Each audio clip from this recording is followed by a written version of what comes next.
is the JFJ Conspiracy, where the shop talk is rough.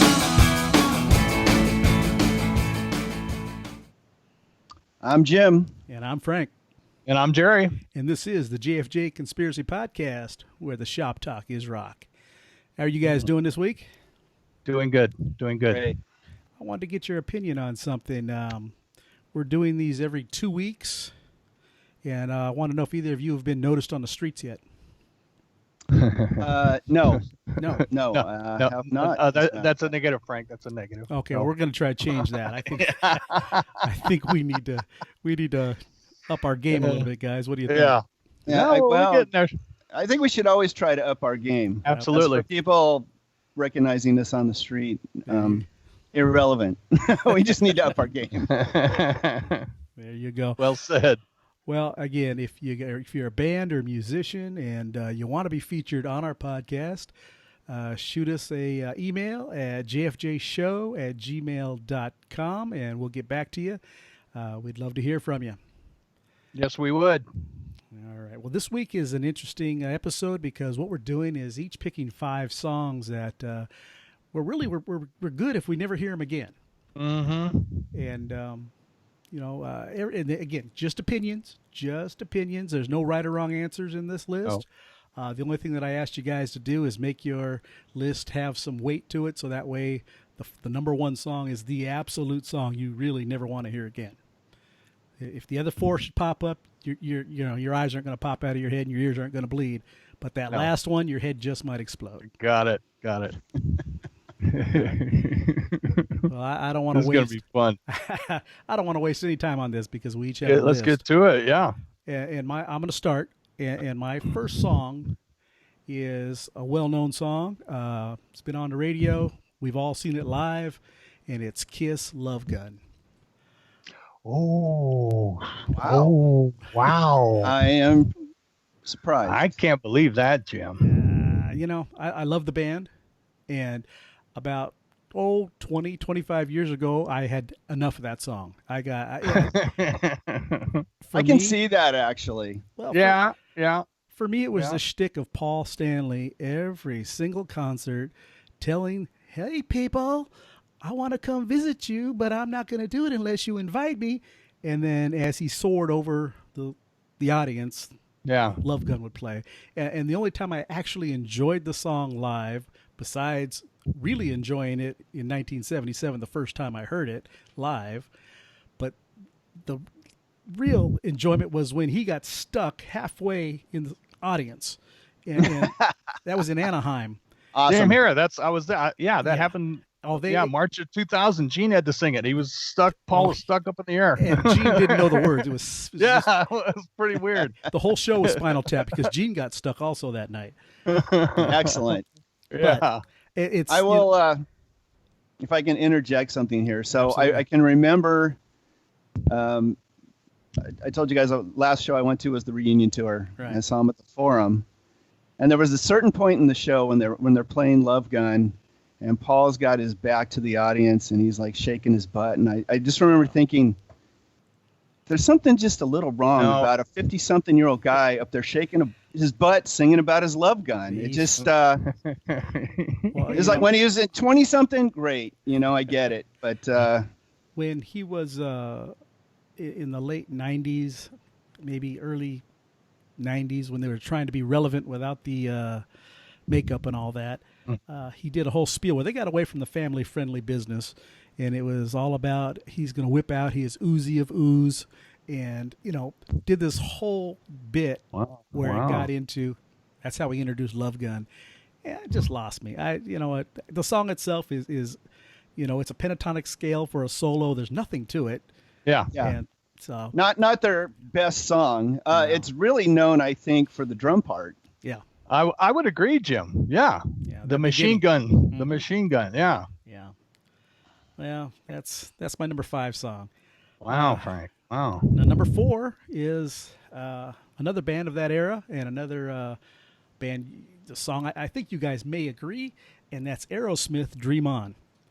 Oh yeah. Oh. I don't need to hear that more. That came so close to making my list. You it's just overplayed. It has been. It's you know. Yeah. I'm not really into the rock ballad genre, anyways, and that was one of the first. You have to say, but man, it's played on every station and over and over and over, and I don't even know what the heck he's talking about half the time.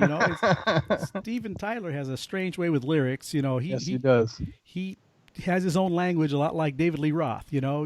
You just kind of, hey, they rhymed. I guess the words rhymed, so they're good to go. I was thinking the exact same thing. We could fit that in. Rocks again. Yeah. I was listening to Rocks again, and I was all like, yeah, some of this I just don't even get now. Yeah. We can squeeze this in. We're done with the verse. Well, it's words that just sound great together. Sure. Whether they mean much or anything is maybe a little irrelevant. But well, and I like I said, I don't hate the song. I'm just tired of it. So yeah, agreed. That's a good one or a bad one. Big good one, bad one. Yeah. Overplayed. The next song on the list for me, and this was a tough one to pick because this band I can't stand, and they've got so many big hits. But it's the Eagles with New Kids in Town. Yeah. I could have picked any song off of Hotel California or any of their albums, but that particular song just it sounds like almost every other one of their songs. Yeah. And again, overplayed. And who am I to say they had huge hit, made lots of money? So but my goodness, I heard that an awful lot, and I've heard it enough, so don't want to hear it anymore. Couldn't agree more. Yeah. That's I'm not going to lose any sleep if I don't hear that. There you go. Guys, I have made my displeasure with the Eagles known for a long time. So. Wow. Yeah.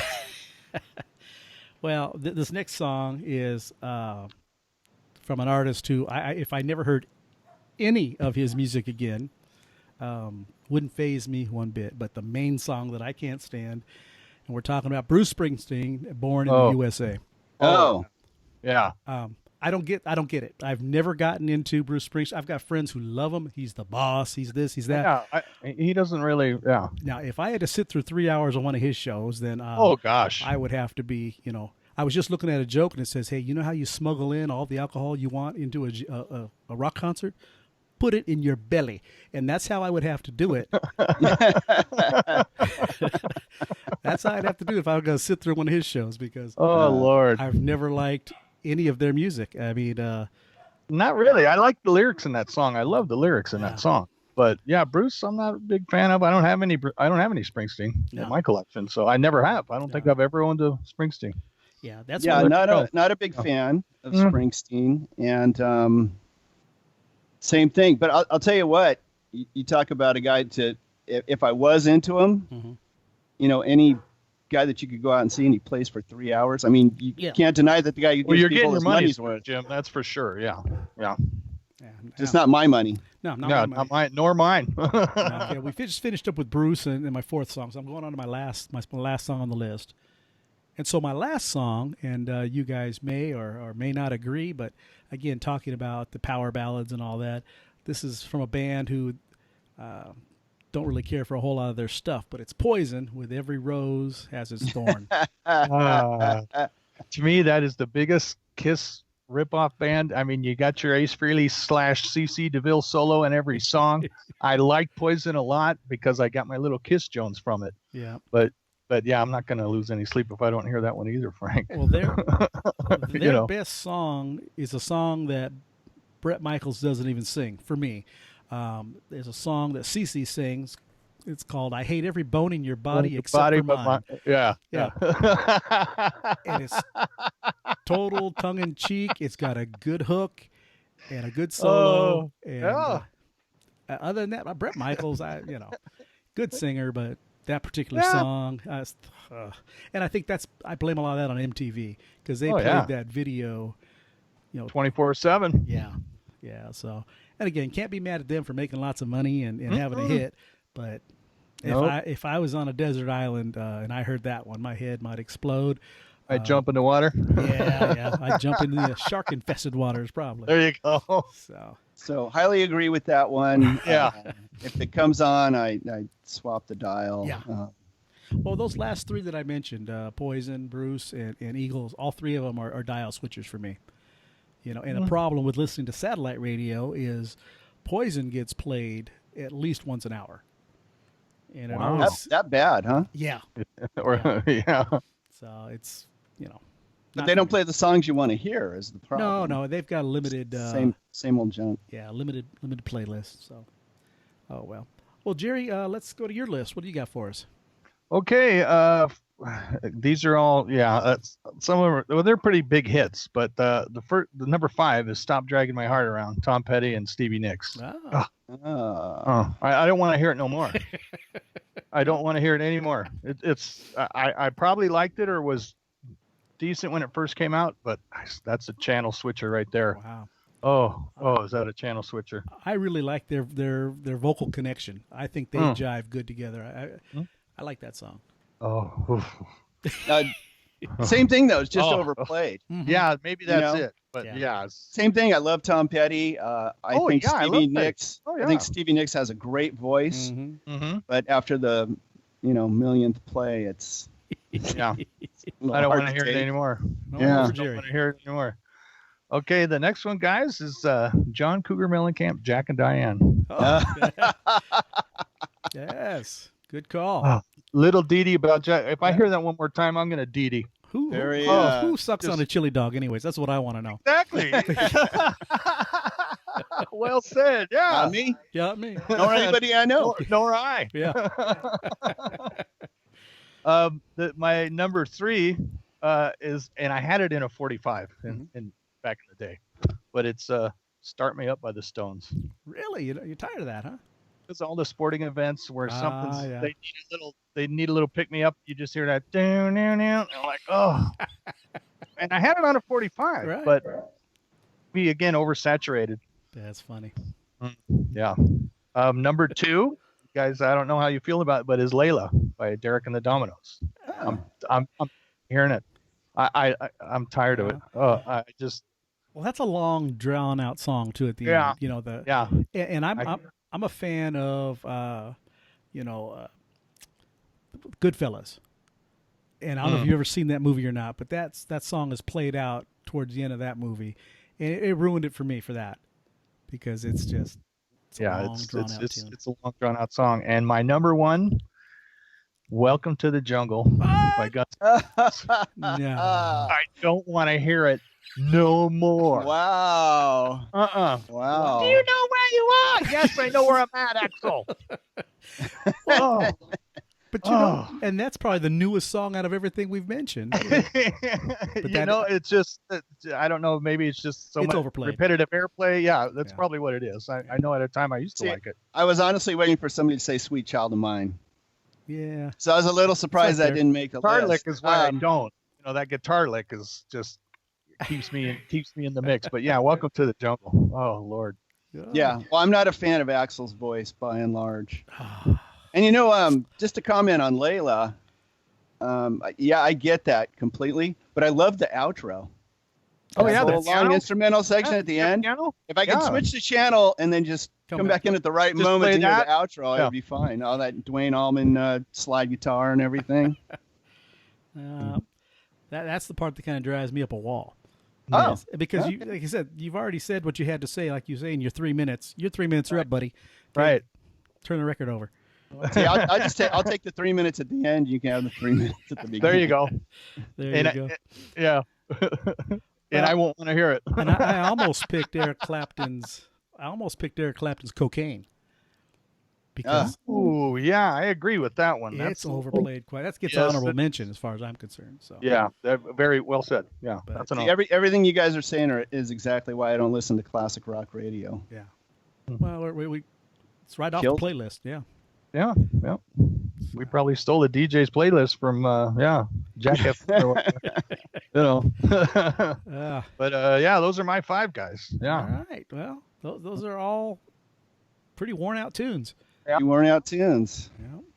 All right, Jim. Well, let's see what kind of curveballs you're going to throw us. Okay. Well, we hit kind of some of the same notes, although not the same songs necessarily. And just a little disclaimer. So for anybody who's listening, we eliminated Stairway to Heaven out of the mix right off the bat. Absolutely. We all said Stairway to Heaven couldn't be part of the mix. Right. And wouldn't have been on my list, but these other two guys. Oh, I would have been number 2 probably on mine, yeah. Number 1 or 2 for you. Yeah, that's a close one. Yeah, that and Welcome to the Jungle. I totally kind of get the whole Welcome to the Jungle thing. Not my favorite song on that album anyway. Okay, well, Aerosmith did make my list. All right. Ooh. Not Dream On. Uh-oh. Love in an Elevator. Yeah. Oh my gosh. Yeah. I hate that song. Yeah. I always love that. I always hate love it. that trumpet at the end, that little mini trumpet at the end. But I can see that. That was overplayed too. Drove me nuts. No groove in that song, really. I don't think it's just it's overproduced. It's Another song that was made for video. You know. yeah. Good point. Yeah. And same kind of I like thing. that. Can we hit every cliche in the lyrics and everything else? Yeah. It's just, Well, it's not good. It's not good Aerosmith, but we'll get to the good Aerosmith later. Yeah, Mhm. absolutely. Yes, we will. Okay, number 4. I came late to Dark Side of the Moon. I would say late. I was in my 20s. Mm-hmm.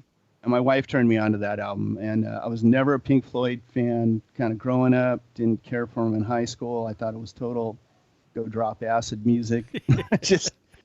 It was a little too weird, a little too out there. Right. And, the stuff that was getting played then, you never heard the early Syd Barrett stuff. It was always either Dark Side of the Moon. Yeah, you never heard or of The Syd Wall Barrett was huge. Well, there was a reason if you go back and listen to it. Yeah. But if I never heard Great Gig in the Sky again, Really? I would be cool with that. Yeah, that whole caterwauling Yoko Ono vocal thing going on. That was some not a talented fan. ladies. That was that. I beg to differ. That was not Yoko Ono. No. That was not Yoko Ono. No. Fair to say. But I went back and listened to it again today just to make sure that's kind of where I wanted to go. And she probably could have done a couple more takes. I don't know, because there's a few moments in there where it's just kind of goes a little off track for me. And sorry, and the song starts out beautiful. That piano and that lap steel guitar and everything. It's just like, oh my gosh, great little progression going on there. And then that, whatever that is, kicks in, and I lose my patience with it. I get like a minute into that song, and I'm like, okay, I'm done. Yeah, that's it. So, And those sorry, all you Pink Floyd fans. I know Dark Side of the Moon, greatest album ever. It always seemed like their albums spun a little less, a little slower than 33 1/3. Yeah, probably so. Yeah. But yeah. Weird moment back in high school. We were sitting in art class. Darcy Shepherd. We're having a conversation about The Wall, and I was expressing my displeasure with Pink Floyd and how I wasn't a fan. And I said, they just seem like music to drop acid to. And when I said that, there was another guy in the class whose ears like perked up, and he said, "What are you guys talking about?" Yeah. Is it Pink Floyd? Acid? Huh?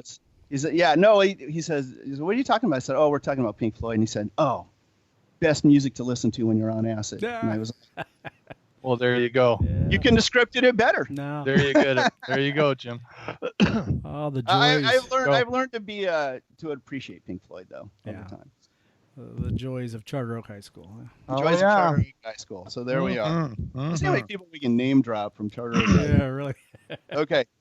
So let's see. Where's that? I've done 2. So number 3.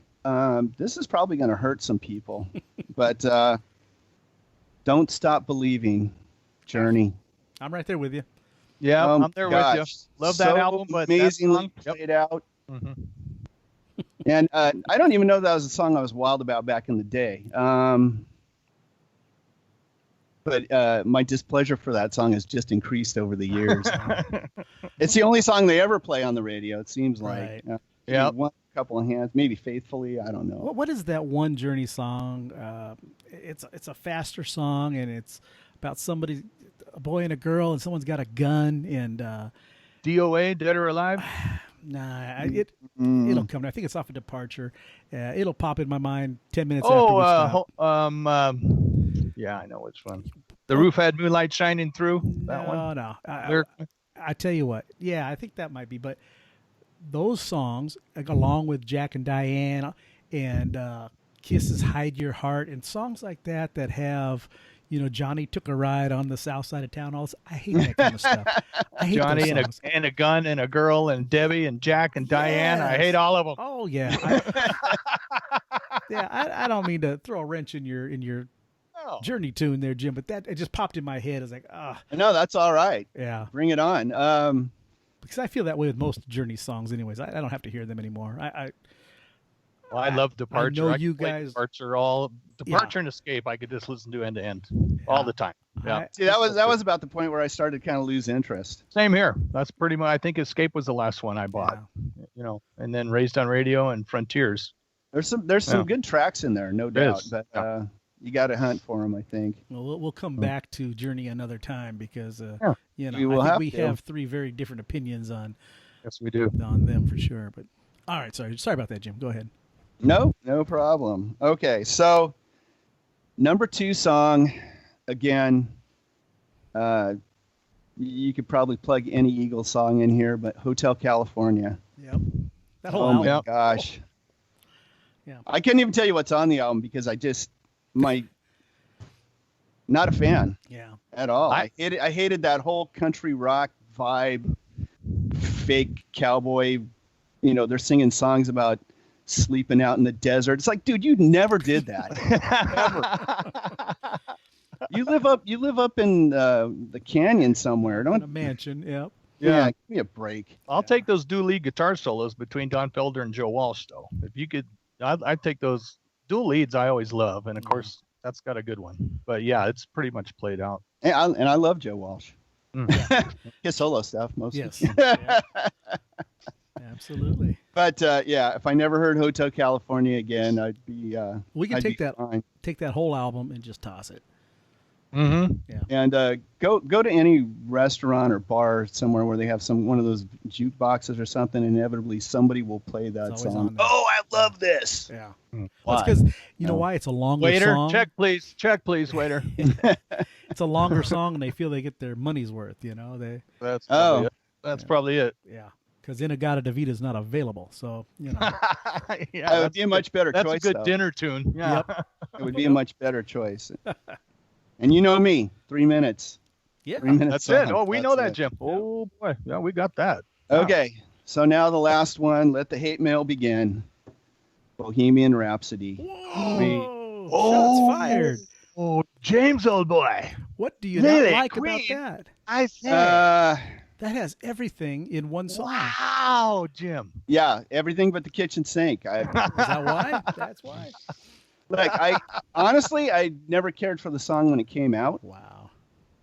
Now, I get the genius of it, the way he wrote it, and he did all the vocal parts. And I know you guys just saw the movie, so you're all in love with the song again. I'll tell you where I like it. I like it where the guitar kicks in and that whole kind of... headbang part, that little section, I love. Yeah. If they would have just made that song kind of that, I'd probably be cool with it. But no Scaramouche and no Fandango, Jim? Nope. No. A little silhouette though.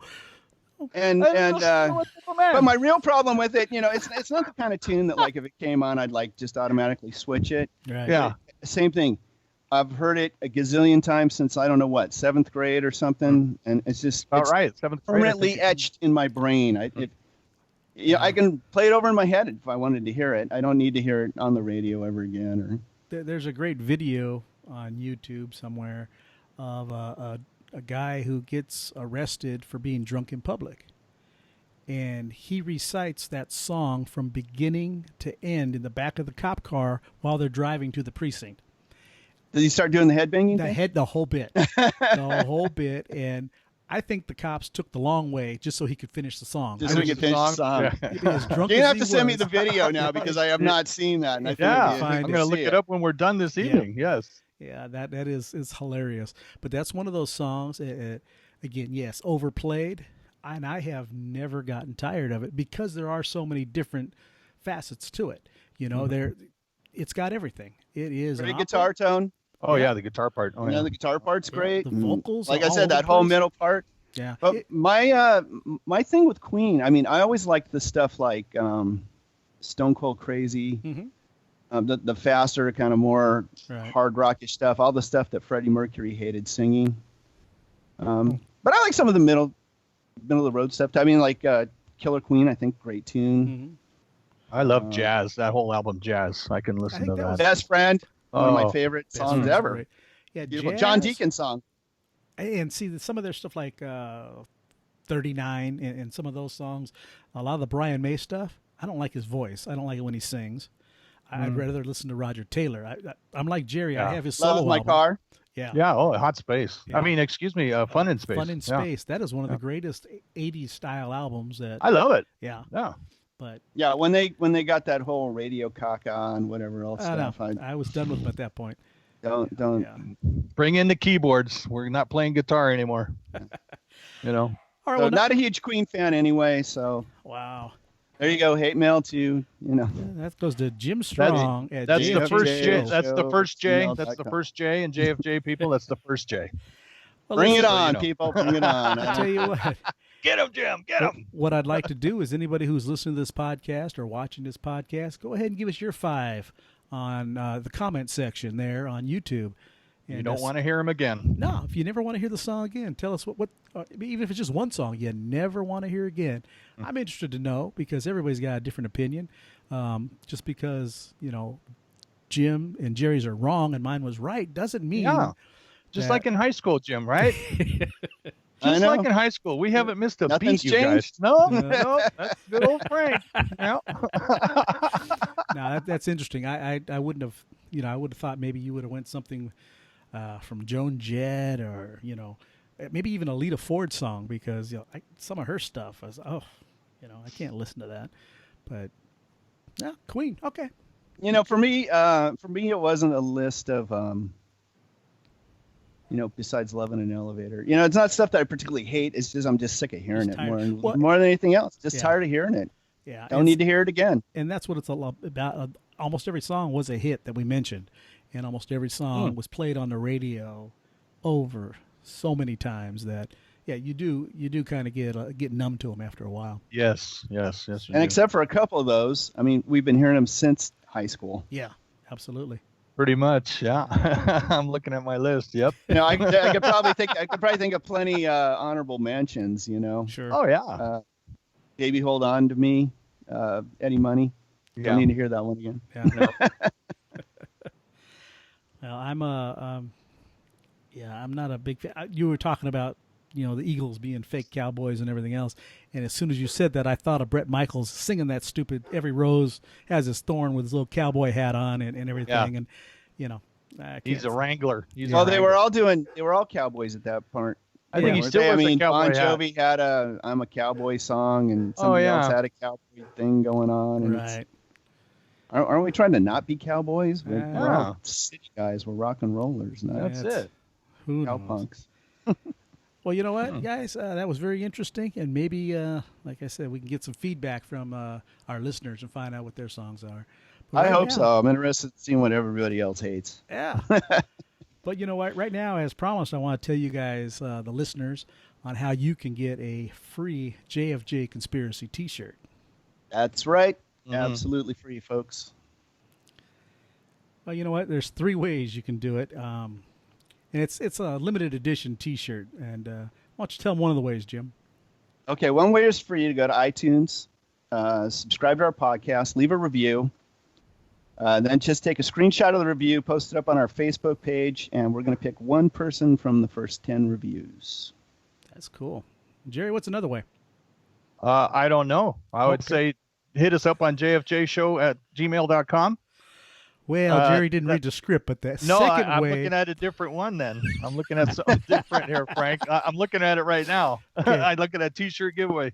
May have something to do with Instagram, Jerry. Yeah. Oh, hey, here we go. The second way. The second way. Way is to follow us on Instagram. Leave us a comment. And again, we'll pick one person from the first 10. And that's JFJ Conspiracy on Instagram. There you go. Thanks, Jim, for the kickstart there. Yeah, no problem, brother. And Just like high school. Yeah, no kidding. I mean, Oh. it's just so funny, people. If you knew how many years we've been doing this, and we still don't have it together, or I don't. This is sad. Yes. Frank and Jim always have it together. I don't. The third way that you can win a T-shirt is subscribe to our YouTube channel. It's called the JFJ Conspiracy Podcast. Leave us a comment, and again, one of the first 10 that do that will be picked, and we'll notify you, and we'll get a free T-shirt out to you. Yep, doesn't get any easier, man. No, free swag, brothers, swag. Sisters. Get on there and like it. Smash that like button, as the kids say. Leave a comment. Is that what the kids say, Frank? I didn't know Take a screenshot. My kid says that. Oh, okay. So. Well, then, yeah. My kids just say I'm stupid. So let's see. Nah, just kidding. All right, let's move forward now, That's guys. funny. I just got a text from my daughter right now, right when that happened. That's funny. Oh, that one you didn't hilarious. Very good. The one you didn't introduce us to. That's right. Oh, that's right. Yeah. That was a big night, guys. I was at Costco like 2.5 hours before picking up hors d'oeuvres. We're talking about my wedding, everybody. Yes. I met his daughter, Frank. I don't know what's wrong with you. So Jim met her? I wasn't dressed appropriately, I guess. I don't know. No. It was such an overwhelming day. It was just, it was overwhelming. It was a great day. It was a great day. Yeah, it was a great day. Jerry and Laura got married, had a great reception, had a great service. Thanks for being my friends, and thanks for being there. It meant everything to me. Thank you. And what's funny is there was a bunch of kids there. I don't know who they were, but they were waiting on some food, and their dad said, well, maybe they're going to serve pizza. And the kids ran, while we're all standing in line to eat, the kids ran over and asked one of the guys, hey, you guys got pizza? And he says, sure we do. And he came back running, they got pizza. I turned to Cindy and I said, right on, we're eating pizza. There you go. And I got up there. There was no pizza to be had. It was all gone. Yeah. It's gone. Yeah. So we had chicken, Yeah, chicken. It was pretty good. It was excellent. It was delicious. Anyway, we digress. Again. Just like in school. Yeah. Yep. Just like in high school. Let's move forward and take a look back at Aerosmith Rocks. This was Aerosmith's 4th album. And I think this was the first one I actually bought with my own money. Before that, I think my brother or somebody had Toys in the Attic. And I liked Toys in the Attic, but I didn't think that was a very hard album. It had good tunes on it, good rockin' tunes, but it wasn't, it didn't drive it home. And I bought Rocks, and like I mentioned in the last podcast, I didn't really understand what the 4 or the 5 diamonds on the front, meant or anything. But anyways, that album, that was a game changer for me because that 9 songs, and there's only 1 or 2 that I could, give or take, but every song on that album is a pretty good tune. I'm not a big fan of Home Tonight. Again, a slower ballady type thing, but that's not my least favorite song. And I'm going to start with my least favorite song on that, and it's all because of Joe Perry. It's Combination. Yeah. Dude cannot sing, okay? No. Oh, no. Not even when he got his own project. No. And later on, like on Draw the Line and these other albums, that Joe always wanted to sing. He always wanted to sing. And I'm like, no, Joe, just Joe, play guitar. Joe. Play that guitar, fella. Yeah. You're wonderful at it. Yeah. But Nobody's Fault is my favorite song. And that is a rockin' song. And I suggest everybody listen to that album with headphones on because there's a lot going on. Yes, there is, Frank. And I think it's Nobody's Fault where you can actually, if I remember the story correctly, I think Steven Tyler was saying the engineer or somebody was coming into the booth and you could hear the door squeak open and then slam shut. Wow. And then the song, the slow build up to the song. Yeah. Back in the Saddle, you can hear them tap dancing on the board to make sounds like the horses and all that. Just a lot going on that album. Yes, there is. There is. Jack Douglas production, yes? Absolutely. Yes. Yeah. Okay. Mm-hmm. Yeah. If that was, like I said, that was my first real introduction to Aerosmith as far as an album that I bought with my own money. And that's when I got into them and said, these guys rock. Yeah. So what did you think about it, Jerry? I liked it. To me, it's like they all four went into the studio. They plugged in, they tuned up, and they lit it up. It's so raw. It's so in your face. And like you said, Frank, you listen to it with AirPods or headphones or whatever. There's a lot of stuff going in the background, but the guitar work is Joe Perry and Brad Whitford. The way they exchange and feel off of each other. I love it. I love it. Speaking of the first Aerosmith album I bought with my own money, Frank, it was Draw the Line. Oh, And then I right went back and got Rocks and Toys in the Attic. But I hadn't played this in a while. I'm glad we picked it because it holds up. It absolutely holds up today. Yeah. It absolutely holds up today. And I didn't know Home Tonight was released as one of their singles. Yeah. I did not know that. Yeah, I remember hearing that on found the that radio. Yeah, used to get played quite a bit, I think. Did it? Yeah, I have no memory of that hearing that on the radio. But my favorite is Last Child. There's just that funk, that I just love that stuff. Yeah. And again, good guitar work, raw energy. Yeah. Wonderful stuff. album. It rocks. Yep, it rocks. Definitely Aerosmith rocks. Yeah. Yeah. Well, what about you, Jim? Well, first Aerosmith album I owned. I got it as a gift, actually. 8th grade graduation gift. Hey. Aw, And Sunflower. Sunflower Junior High Junior School. High. Sorry, Shout Jerry. out. Yeah. The Mustangs. Go Mustangs. Yeah, we were tough. To this day, still my favorite Aerosmith album. I didn't appreciate it as much in junior high as I did when I went back and listened to it in high school a little later. Yeah. And just exactly what you guys were talking about as far as the production on the album.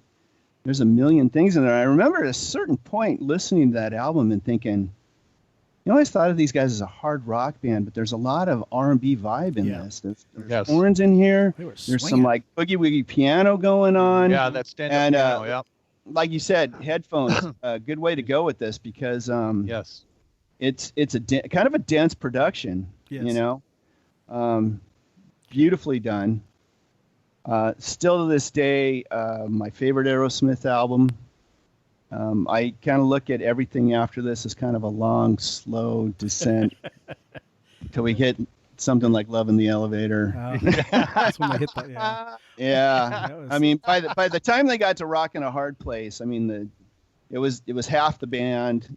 Joe Perry had left, and Brad Whitford had left at that point, right? Yeah, he left for a little bit. I think he was doing that Woodford St. Holmes bit. Yes. And good stuff. Forgot about that. Yeah. Two different guitar players and Jimmy Crespo. Crespo and Rick Duffy? I think Crespo showed up on right. Night in the Ruts, didn't he? Right in the Crespo nuts. showed up Yeah, on- that's the one. right in the nuts. Night in the Ruts. So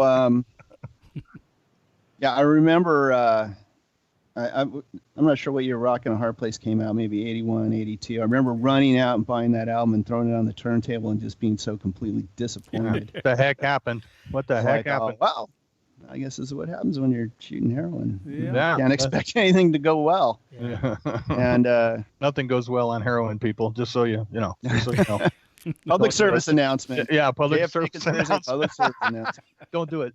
Don't do it. Just say no, Nancy. Favorite song on the album. Go again. Favorite song on the album, "Sick as a Dog." There you go. Yep. And I don't know. There's a great video, matter of fact, of them playing that live. Mhm. You check it on YouTube, where they recreate it the way they did it in the studio. Wow. Oh, now that'd And be Joe Perry starts out playing bass on the song, Right. Oh, that's when they and then switched over. hands the bass off, I think, to Steven Tyler. Right. Yeah. I remember reading. Tom that. Hamilton played guitar on that track, and then Joe Perry picks up a guitar, and really super cool. Yeah. Wow. Yeah, if you can search it out, it's great.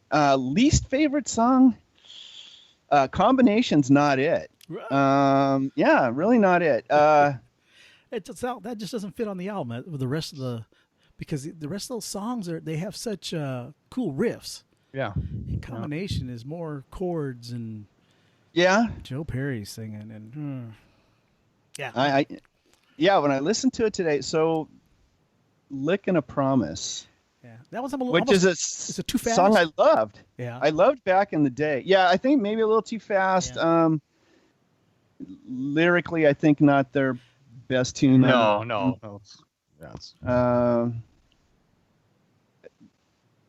but I would take that over Love in an Elevator any day of the week. So, I mean, any overall great album. There you go. I love it. And let me just say, from Pump On, I gave up on Aerosmith. I bought their albums, but there was never any appreciation for them after that because they all sounded exactly the same.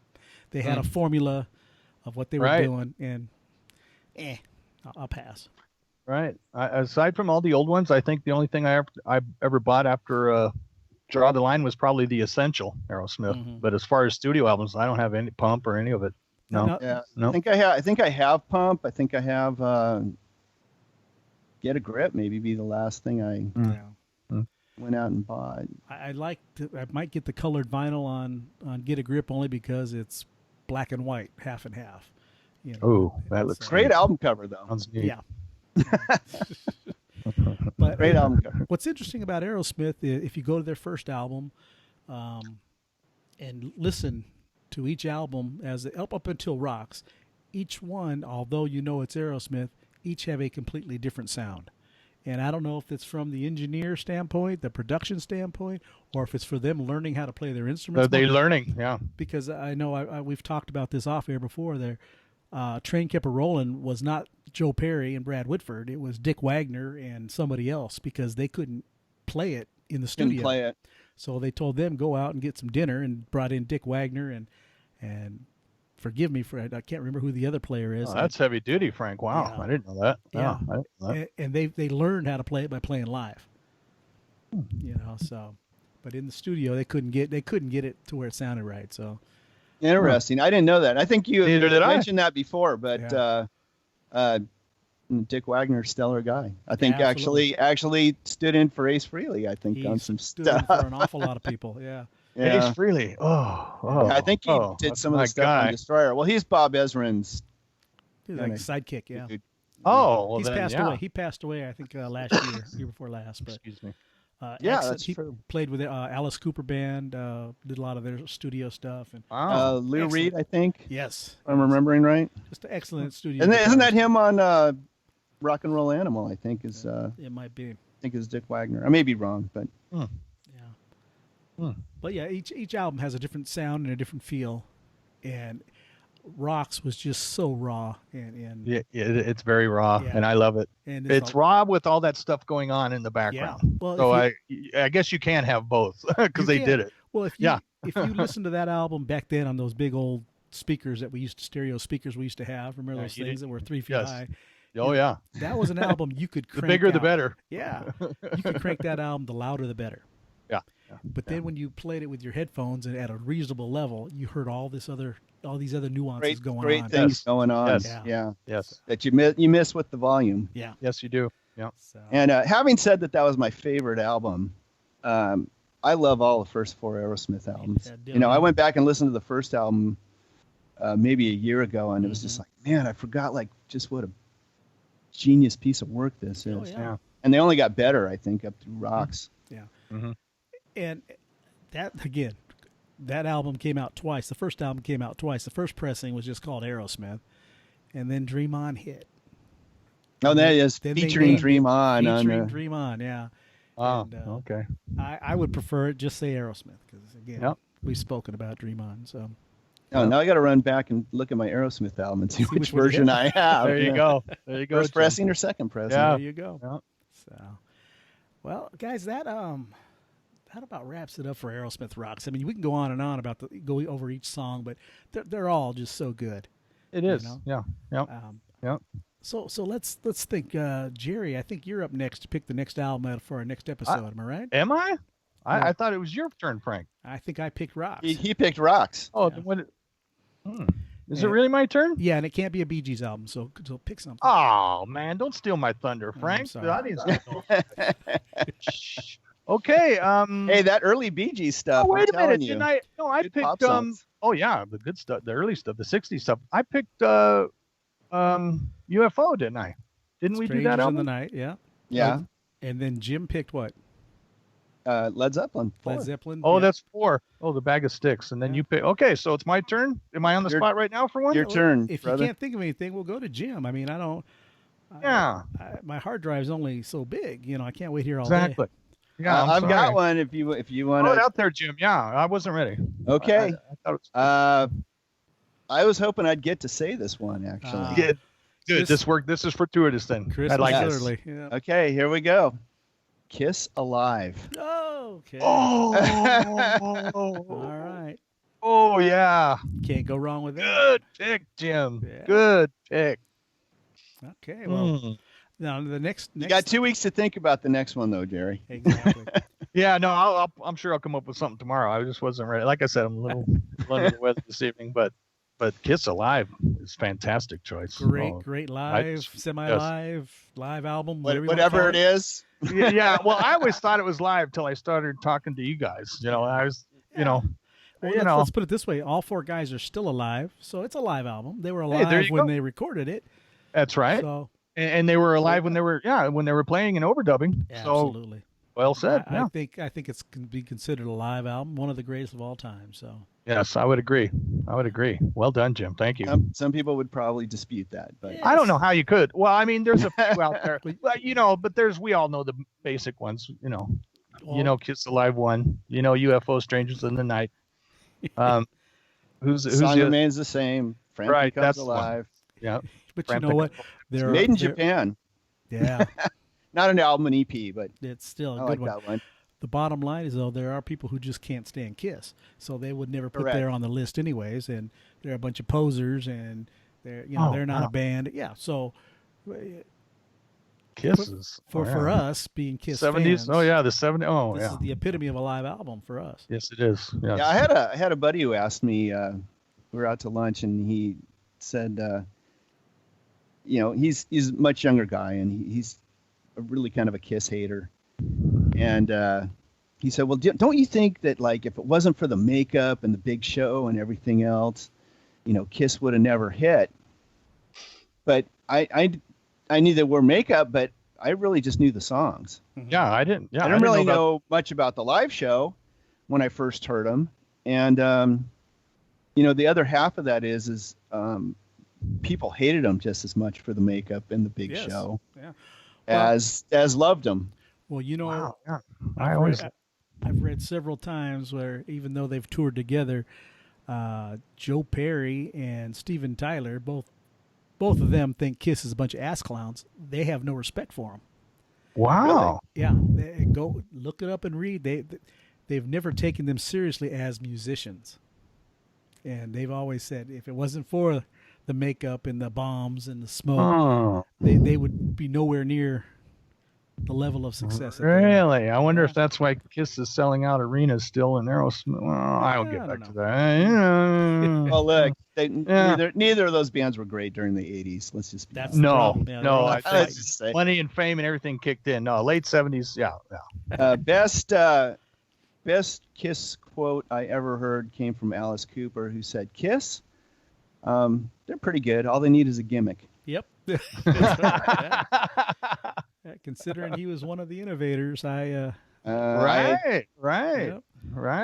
I think big influence on Kiss, actually. Yes. Yeah, I remember hearing Kiss on the radio before I ever saw the makeup deal. I can specifically remember hearing Parasite, and just that lick, how infectious. And then you find out later, because back then it was AM radio. That's where I heard all the Kiss. I remember 10Q, K10Q, Dr. Oh my Love, God, Dr. All Over, Love Gun. That's where I got all my Kiss Jones from, was AM radio, folks.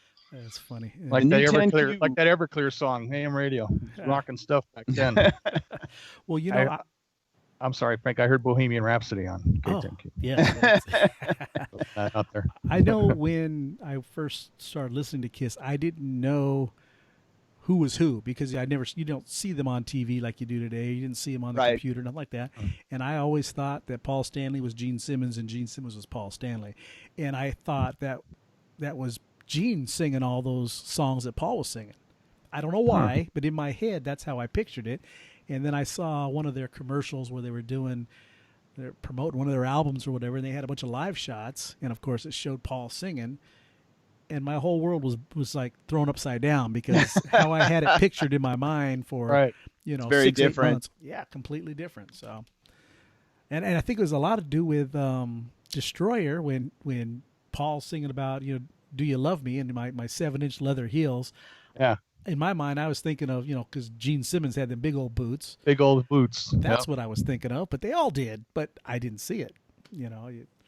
Yeah, same thing. I had no idea who was singing which songs, and I didn't realize until much later, the beginning of Detroit Rock City, where the news thing is on. That's Gene reading that's the Gene. Yeah. Yeah, that's Gene speaking. And Yeah. he's humming to his own song. If you listen to Yeah. it too, he's supposed to be the engine, and the engine's humming to his own song. I thought there Bob Ezrin should have done a little better job of producing myself. But. Oh well, that'll probably wrap us up for this episode, guys, because I think we talked longer than I thought we were going to. Really, I think that list of 5 kind of had a lot to say about that. It was interesting. So. Yeah, good stuff, gentlemen. Good As deal. always, Yeah. as always. Well, again, before we say goodbye, Jerry, where can our fans get a hold of us? You can find us at the JFJ Conspiracy on iTunes. You can watch us on YouTube, JFJ Conspiracy. You can follow us on Facebook, follow us on Instagram, and you can listen to us on Buzzsprout, and JFJ Conspiracy. All right. You got anything you want to say there, Jim? Nope, just same as always. Great talking to you guys. Can And, you guys believe we're enjoying still the doing evening. it? It feels like we're standing in front of the library in high school. Yeah. We're talking 1979, 1980, people. We This argued is just what as we much did. then. This is what we did. That's it. Looking All forward right. to the next one. Looking I forward love to, you guys. to talking I love about you Kiss guys. Alive. Kiss Alive's coming up next. Love Oh, you that's guys. going to be great. If you got nothing else, then I guess the shop is closed, huh? Shops closed. Keep rocking. All